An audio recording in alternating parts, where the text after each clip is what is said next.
Hindi na ako nakakalayo, hindi na ako nakakalakad na gaano.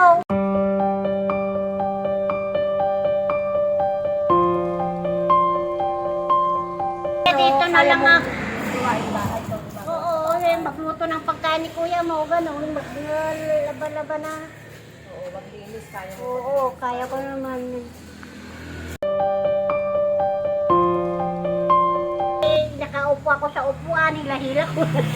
Nagwawalis. Hindi mo kayang tumayo. Oo, Hindi ako makatayo na kaya ko. Ako na yun, wala na. Pero isa lang, di ba? Oo, pero ito bumigay na nga na naman. Ito, masakit na ito. Ayaw na. Tingnan kay Ate Iya. Deserve po ni Ate Iya yung matulungan kasi hindi po siya nakakatrabaho. At saka yung si Kuya, yung asawa ni Ate Iya, ang trabaho niya ay nagkakarpintero. Hindi po tuloy-tuloy yung yung trabaho ni ni Kuya, yung asawa ni Ate. Araw mga kaibigan, ngayong araw ay ating dadalawin. Actually, isa po siyang kaibigan na tinuturing ko siyang kaibigan dahil nakilala ko siya dati sa aking pagtitinda sa palengke, si Ate Iya. Magandang araw, Ate Iya. Yes. Si Ate Iya isa maliit pa yung anak ko dating panganay, si Grace. Mga toddler pa lang siya, mga 2 years old. Kapitbahay namin siya sa palengke. Nagtitinda siya noon. Kaya lang ngayon, syempre, sa anuhan na rin, kalaunan, kailangan na rin niyang mag-stay sa bahay. Kasi PWD po si Ate Iya. Kaya naisip ko siyang bigyan ng konting tulong ngayong araw. Kasi naalala ko, sabi ko, kumusta na kaya si Ate Iya? Gusto ko siyang matagal ko na siyang hindi nakausap Kaya naisipan ko siyang dalawin. Unang-una tinawagan ko si Ate Norma. Sabi ko, kumusta na si Ate Iya? Kumusta na ang buhay Ate Iya dito? Ganito natin, nakakaraos din sa araw-araw na kan. Kasi walang hanap buhay, si kuya mo lang ang naghahanap buhay. Oo, anong hanap buhay ni Kuya? Nagkarpintero. Kung meron. Tapos, kumusta ang anak mo? Di ba may isa kang anak? Oo, nag-aaral din. Anong na niya? High school or? Kolehiyo. Ay, college na pala siya. College na pala yung binata yun, di ba? Oo. Binata. Anong pangalan ng anak mo? Jason. Si Jason. Saan siya nag-aaral? Sa Juan Ascot. Ascot. Sa Ascot. O, binata na pala si Jason. Nag-iisang anak ni Ate Iya. Oo. Natutuwa ako kasi kahit papano, tuloy-tuloy yung pag-aaral ni Jason. Ano? Mag-aaral, medyo walang kapera-pera na pumapasok lang. Paano yung trabaho ni Kuya? Araw-araw pa may pasok siya? Wala naman pagkuhan, bihira naman ganon. Ngayon lang at meron yung pamangkin ko na nagpatrabaho. Minsan meron, minsan wala. Hindi dire-diretso. Dire-diretso ko na kalpintero. Saka hanga din ako sa kanilang mag-asawa kasi kita mo naman, matatag din ang pagsasama nila sa kabila ng kumbaga mahirap yung baka yung ibang tao pagka ganyan na yung kasama nila sa bahay, iwanan na. Oo, kaya nakakatuwa din silang dalawa. Hanga ako sa kanila. O meron pa silang isang anak. Tinataguyod po nila yung isa nilang anak ngayon ay nasa college na. Nakakatuwa yung sa niya. Naparito kami Ate Iya kasi may dala-dala kaming konting tulong sa'yo. Pasensyahan mo na. Salamat naman ating Oo. Naalala nga kita, sabi ko si Ate Iya kasi pag pupunta ko sa palengke, hindi na kita nakikita. Hindi na ako nakakalayo, hindi na ako nakakalakad na gaano. Kaya dito na lang ako. Oo, magluto ng pagkain ni kuya mo, gano'n. Maglaba-laba na. Maglinis tayo. Oo, kaya ko naman. Ano nagwawalit nakaupo ako sa upuan, hila-hila ko. Nagwawalis. Hindi mo kayang tumayo. Oo, Hindi ako makatayo na kaya ko. Ako na yun, wala na. Pero isa lang, di ba? Oo, pero ito bumigay na nga na naman. Ito masakit na ito. Ayaw nang may... Oo, kasi siyempre hindi ka nakakalakad. Kaya hindi na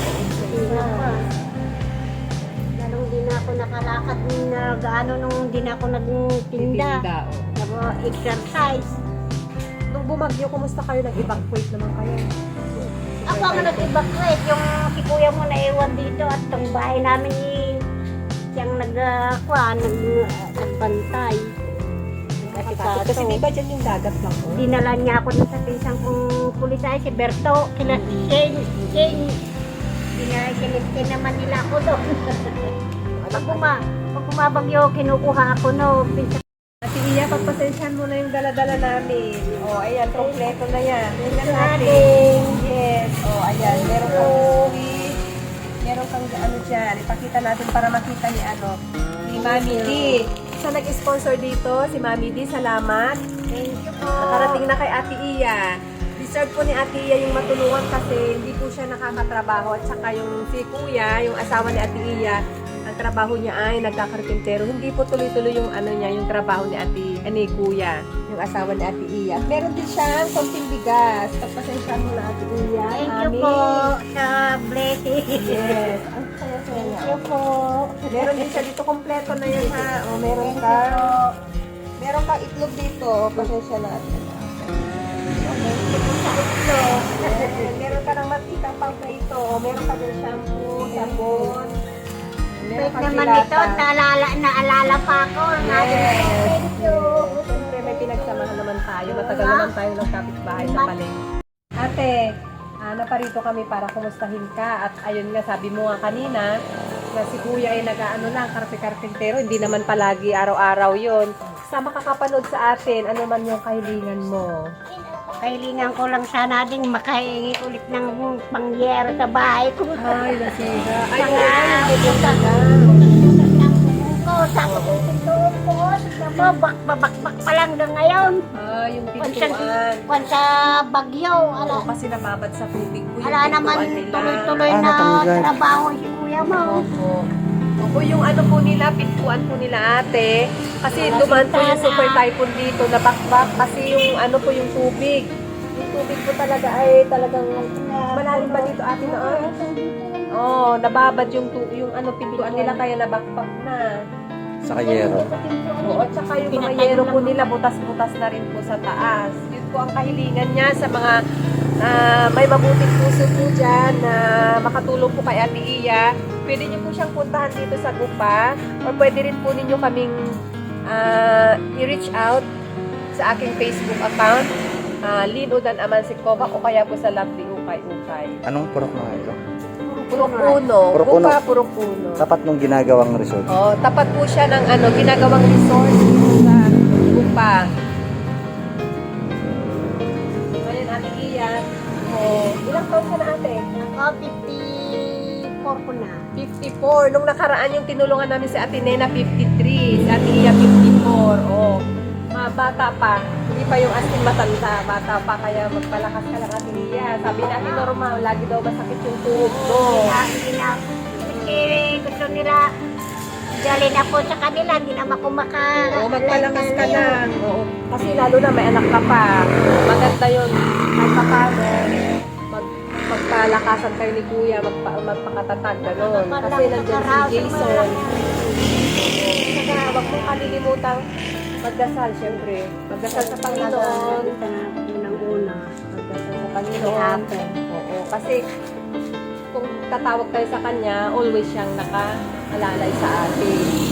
Lalo na ngayon kasi, di ba, nung nakaraang ilang buwan pa lang na nakaraan yung bagyo, ramdam talaga natin yung yung hirap. Kasi ang daming nasira, yung mga pananim, yung mga bukid, lahat ng mga pagkakitaan ng mga tao ay nasisira. Kaya ang gawin lang natin, tumawag sa Panginoon at magpakatatag. Siyempre, wag mo hayaan yung sarili mong magkasakit. Kasi ang hirap. Mahirap na nga po yung buhay natin, tapos magkakasakit pa tayo, lalo na mahirap. Siyempre, magpakalakas ka para sa anak mo, si Jason. Kumusta na yun? Malaki siya. Mas matangkad na. Matangkad pa ito dito na sa binata na yun. Galing ko nga ito. Huwag mo hayaan yung sarili mo na magkasakit kasi ang hirap magkasakit. Okay, yun lang. At salamat sa pagtanggap mo sa amin. Thank Salamat you very din, much. Ate. Namiss ko Naalala to. mo. Thank you. Naalala niyo ako. Siyempre, yung una, ang tutulungan ko siyempre yung mga una kong makilala. O, diba? Pag Mga po nakikita ko biyaya. kayo na sige, paano nila ko dito ako ganyan. Pray natin si Ate Iya. Ama, maraming salamat po sa araw na ito na ipinagkaloob mo po sa amin na marating po namin, Lord, ang bahay nila Ate Iya. Salamat, Lord, sa pagtanggap niyo sa amin. Bagamat napakatagal na panahon na hindi po kami nagkita-kita. Salamat, Lord, sa magandang panahon na binigay mo po sa amin, Panginoon, at maging, Panginoon, sa buhay ni Ate Iya. Salamat, Lord, sa kanyang kapansanan, Panginoon. Nakikita po namin, Panginoon, ang kanyang katatagan sa buhay na ito.